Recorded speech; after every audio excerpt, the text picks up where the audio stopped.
صحیح بخاری حدیث نمبر 151۔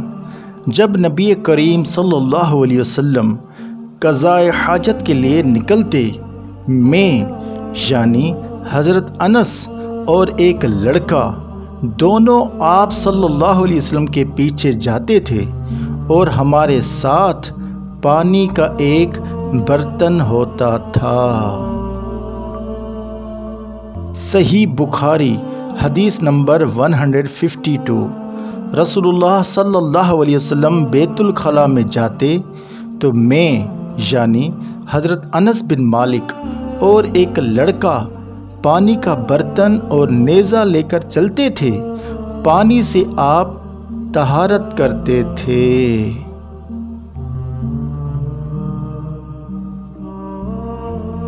صحیح بخاری حدیث نمبر 153۔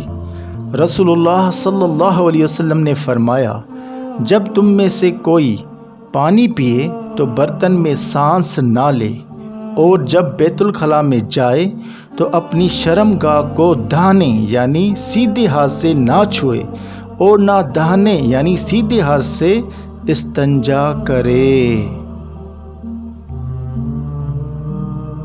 صحیح بخاری حدیث نمبر 154۔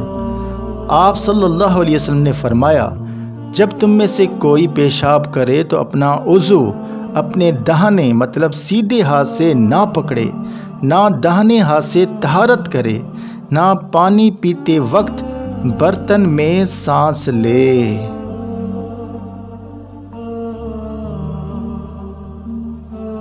صحیح بخاری حدیث نمبر 155۔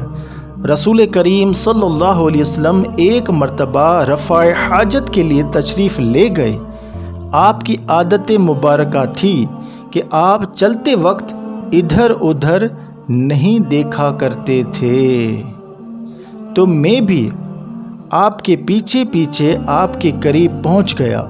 مجھے دیکھ کر آپ نے فرمایا، مجھے پتھر ڈھونڈ دو تاکہ میں ان سے پاکی حاصل کروں، یا اسی جیسا کوئی لفظ فرمایا، اور فرمایا کہ ہڈی اور گوبر نہ لانا۔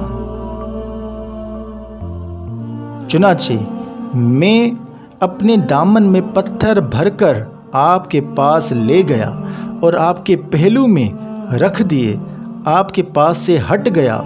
جب آپ صلی اللہ علیہ وسلم قضائے حاجت سے فارغ ہوئے تو آپ صلی اللہ علیہ وسلم نے پتھروں سے استنجا کیا۔ ویڈیو دیکھنے کے لیے شکریہ۔ ویڈیو شیئر لازمی کیا کریں اور ثواب کمائیں انشاءاللہ عز و جل۔